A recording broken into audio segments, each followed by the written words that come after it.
and this is our brother Nathaniel, and we were like many other kids that Richard raised. So in our family, he was Uncle Richard too. I met Richard when I was 7. And he took me on my first hike. He took us camping. He was at all of our birthdays. He was at many holidays. He was a part of our family.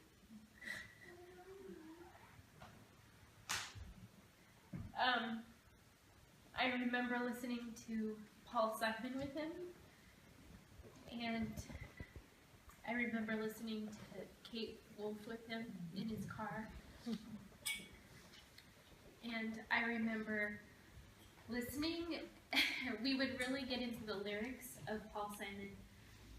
And there was this one song that for years we had no idea what he was talking about.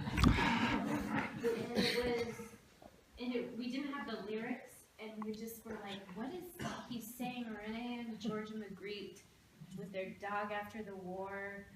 If you know this song, it's the Moon Glow and the Oreos, and we just had no idea what he was talking about. But we loved it.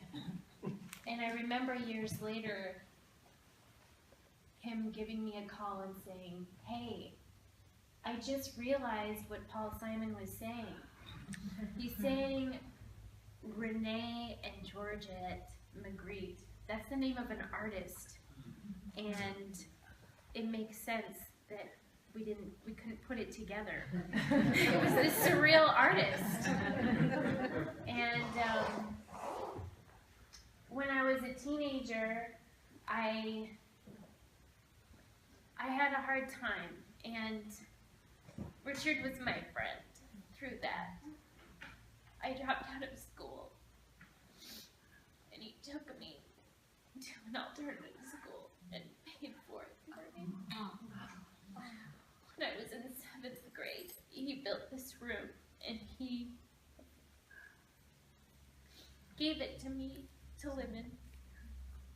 And he said, I know that you need your own space. And I did, but I didn't know that that's what I needed.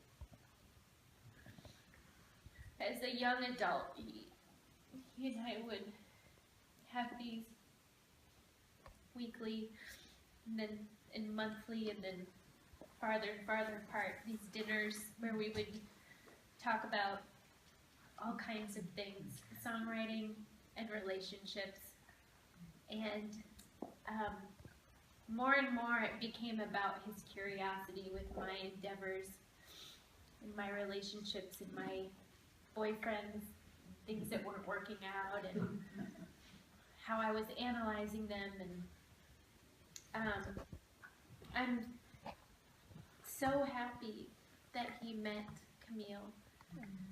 I feel like the stories that I heard just made me so happy.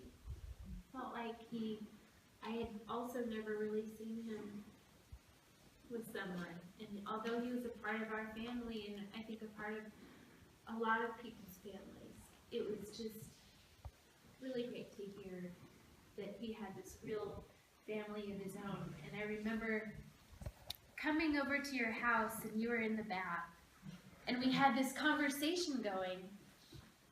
And then I just remember you coming down the stairs, and you had a robe on, and your hair was long and beautiful. And he just turned and he said, well, good night. And it was this I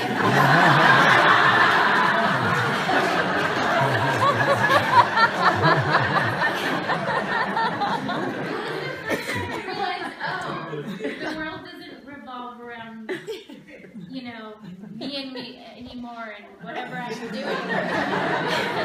Like all of a sudden there was this, you know, there was this limit to like the conversation. There was a time, and I loved that, and I loved that he was just so respectful in the same way that he was respectful of the kids in his life and the friendships and everything. He also was just like, this is our time now, and you can go. Anyway, it's so wonderful. Thank you so much. I'm so glad to meet his family in California. I definitely heard names and stories, and